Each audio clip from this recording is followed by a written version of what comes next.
Hi guys, it's Rich and welcome to my vlog. So for today's video ay mag-unboxing naman tayo nitong mga Japan Gold na dumating sa akin. Okay, so guys, ito na yung mga in-order kong alahas at mga ano kasi to guys, mga necklace kasi ito.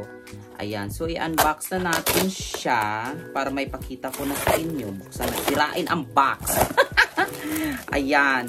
So, ito na yung mga necklace, guys. At itong mga to ay 10 grams ito na necklace. Ayan. So, 3 piraso ito na tag. Anong tag? 3 piraso ito na mga 10 grams na necklace. Ayan. So, mamaya ipapakita ko tayo sa inyo ng close-up para makita nyo rin kung ano ba yung mga quality ba tawag doon? Para makita nyo rin yung ano, yung katangian na lang. Ayan, o, di ba? Katangian ng chenilin. Ayan, basta ipapakita ko sa inyo yung ano, close up niya para makita nyo talaga yung details ng chain ng mga Japan Gold. Ayan, guys. So, kung makikita nyo, ano ba? Saan ko ba ilalagay?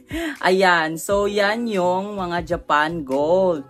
Ayan. So, kung makikita nyo, guys, talagang napakakintab niya, no? And guys, at alam nyo ba na ang gaganda talaga ng chain ng Japan Gold kasi nga kakaiba siya. Hindi siya katulad ng Saudi Gold na medyo may yung pagkadilaw niya, 'di ba? So ito kasi talagang makintab ang mga Japan Gold. Yun yung kagandahan talaga sa mga Japan Gold. Ayan. So talagang makikintab talaga yung mga chain niya.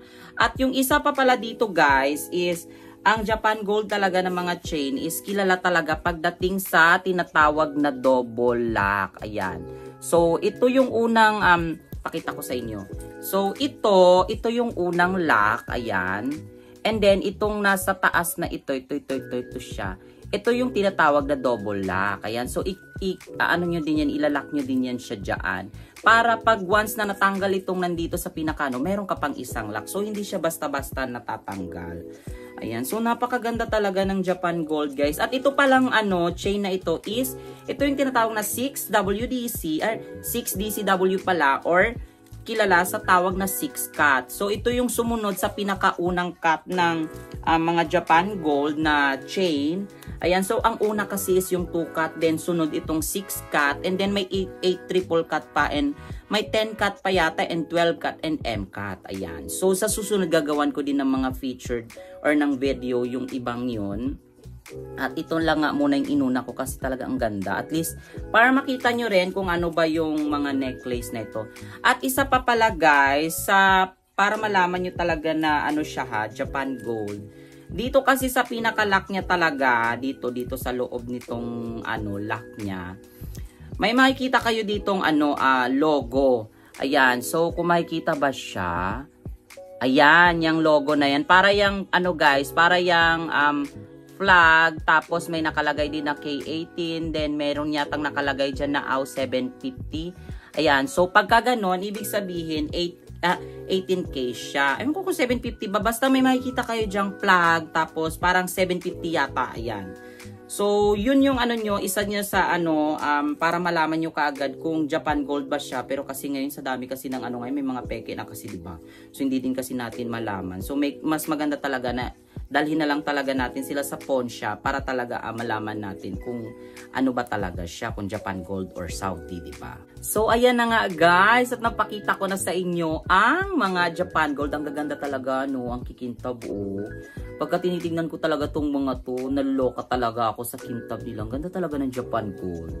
Ayan. So, yun, 6 cut ito at 10 grams yan. So, ang total weight nitong tatlong ito is nasa mga 30 grams yan, yung tatlong yan. At medyo mahal na talaga ang per gram ngayon ng gold dito sa Japan.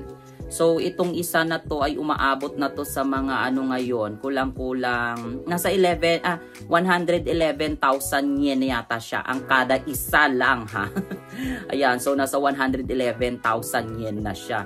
Biruin nyo yung tatlong ito, so nasa mga magkano to, 333,000 yen. Diba? Nakakaloka na ang gold. Dati, mura-mura lang talaga ang gold noon, guys. Nasa mga 35,000 yen. May 10 grams ka na. Ngayon, nag-triple na yung price ng gold. Kaya naman talagang napakagandang investment talaga ng gold, guys. Kasi para din kasi siya talagang lupa. Tumataas ang value kada taon.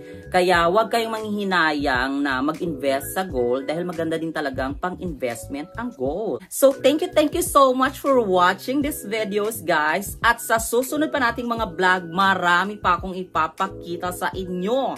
Ayan, so sa susunod is pupunta naman tayo sa mga bilihan ng mga used na Rolex and ganyan, etc. Marami pa akong gagawing vlog. Ayan.